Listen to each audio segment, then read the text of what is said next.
Praise the lord. దేవుని నామమున మీ అందరికీ నా వందనాలు.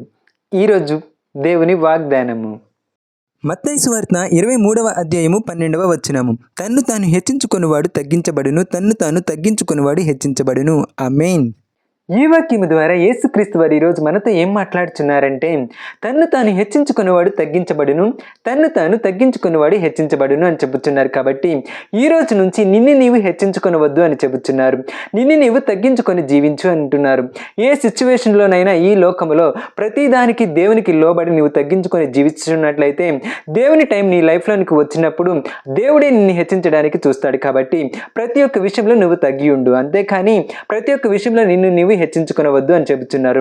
అలా కాకుండా నిన్ను నువ్వు హెచ్చించుకున్నట్లయితే దేవుని విషయంలో నీవు తగ్గించబడతావు. కాబట్టి ఈ లోకములో మనల్ని మనము తగ్గించుకునే జీవిద్దాము.